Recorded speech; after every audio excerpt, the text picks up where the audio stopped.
Hey there, I'm LaDonna Weathers from the Table Rock Lake Chamber of Commerce, and Fireburst, our fireworks over Table Rock Lake, they're going to be here before we know it. And one of the most important things to know about to have the very best fireworks watching experience is traffic. So I am joined today by Kimberling City Chief of Police, Todd Lemoyne, who's going to take us through what you need to know about traffic in regards to Fireburst so you can have a great experience. Thank you so much, Chief, for taking the time. We always say if you can see the bridge, you can see the fireworks, but if we're coming by land, what do we need to know about the roads? So north and south of Highway 13 will remain open throughout the entire event. However, at 8:30 p.m., there's a lot of feeder streets that'll be closed. And those closures are for a particular reason, so that we can manage just the event that's taking place at Harder House is the most attended, between Harder House parking lot and the Kimberling Shopping Center parking lot. So if they can get to one of those locations before 8:30, that's ideal. If they wind up going anywhere else, they'd have to take the north entrance of Kimberling Boulevard down to Port of Kimberling. South Kimberling Boulevard would be shut down, and we'll talk about the other streets. Okay, yep. Let's do that. What are the other streets that are going to be closed, and what are the best routes? So if you're coming north from the bridge, the very first street that you're going to come up to that's going to be closed is going to be South Kimberling Boulevard. That's in between Southern Bank, Cox Facility, and the old outdoor furniture place. That's the main street. They'll be shut down. As you continue heading north, Cove Street will be the next one shut down. After Cove is Bluebird. After Bluebird is the red light, which is Kissy Avenue and Wildwood, and that's the True Value red light. That will be shut down. And then the Dollar General parking lot. So those parking lots, no one should be driving through those to try to get around. It's going to make things worse. It's going to bottleneck. The main route of travel for you, although it may be slow, it will be steady, and that's Kimberling Boulevard.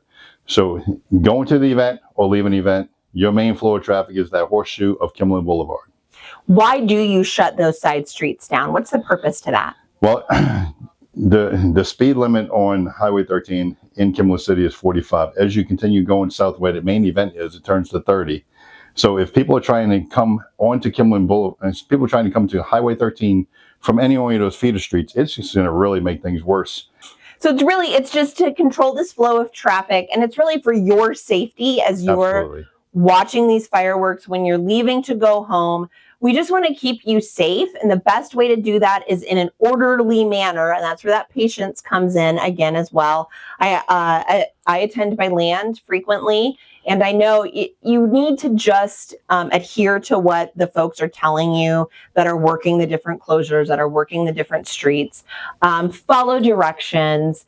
We will have maps, of course, but when you're leaving, I know that there's kind of a best practice if you're going to be going south of the bridge versus north of the bridge. Talk to us about that a little bit. Great segue here. So if you live south of the bridge, the best thing to do is park in the south ends of the parking lot. So when we open those up to let you go, we can just push those people going south. And then on the alternate side, if you live north of the bridge, if you park to the north sides of the shopping center parking lot and the Hard House parking lot, when we open up those streets or open up those entrances and exits to go home, you can go proceed north properly. It's all going to be in an orderly fashion. We're going to open up one section at a time. Don't try cutting in front of the next person. Don't try cutting through the parking lots. All that's going to do is make the situation worse. I can tell you, if you want to base time, how long does it take you to get home? The event starts around 9:15 plus or minus p.m. Depending on weather, depending on lighting. It lasts for about 15 minutes. Around 9:30, everybody's trying to get out of there like it's a racetrack. Please don't do that. That's not going to make it any easier for you. On top of that, at 9:30, when we do start letting you leave, just follow the instructions of the law enforcement that's going to be controlling those ingress areas of the parking lots. Absolutely. So for anyone who might be directionally challenged, I'm going to count myself in that. So when we say if you're going to be going south of the bridge, you're going to want to park in the parking areas and use the exit that is closest to the bridge. If you're going north, you're going to want to park and use the exits that are furthest from the bridge. Do I have that correct? Yes. And I was talking about time briefly. but it's a lot of fun. It's a community event. So just plan for the exit like you would plan for the arrival.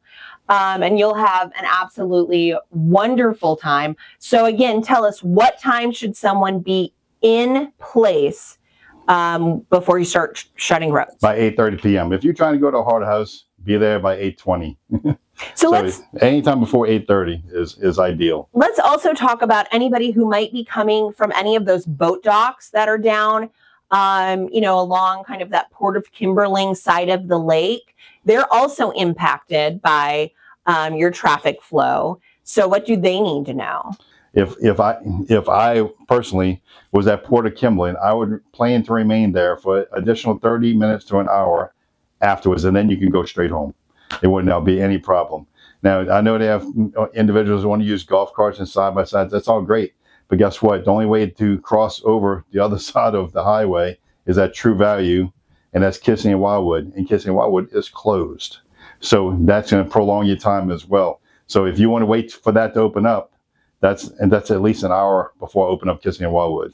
So that's a really important note that I didn't know. If you are using a golf cart as your mode of transportation, your leaving is going to be a little bit slower. It will be. That's why I say just enjoy your time sitting at the lake, watching the moon, whatever it may be. Be patient. It's not that difficult. You are able to enjoy this fireworks display that the chamber has so diligently and generously had put together for many, many, many, many years. So sit back there and enjoy just the relaxation, and then try to leave. Absolutely, and just plan for it. I know I've watched the fireworks from the water before, and that after is some of the best time. Just hanging out in a cove and enjoying the weather. It's usually beautiful that evening, and you let kind of the masses move out. Yeah. And then you have a great, time getting back to your dock and getting out. So number one thing, be patient. Be in your place by 8:30 p.m.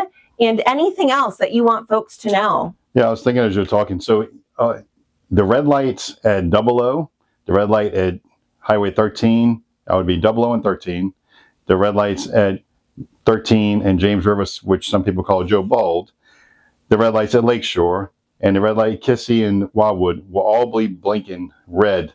So you'll stop, you'll be treated like a stop sign from around 8 o'clock to 8:30 till after everyone leaves. But there will be police after it leaves, will be directing the flow of traffic to go north and south. So you really have to be alert to us so that there's no major issues. So let's also be mindful of our law enforcement. I'm sure you're going to have volunteers out there as well. Who are working this event to keep all of us safe. So let's be courteous to them, follow their instructions, and we're all going to have an awesome time at Fireburst 2026, which is July 2nd. Our rule of thumb is if you can see the Kimberling City Bridge, you can see the fireworks. We hope to see you there.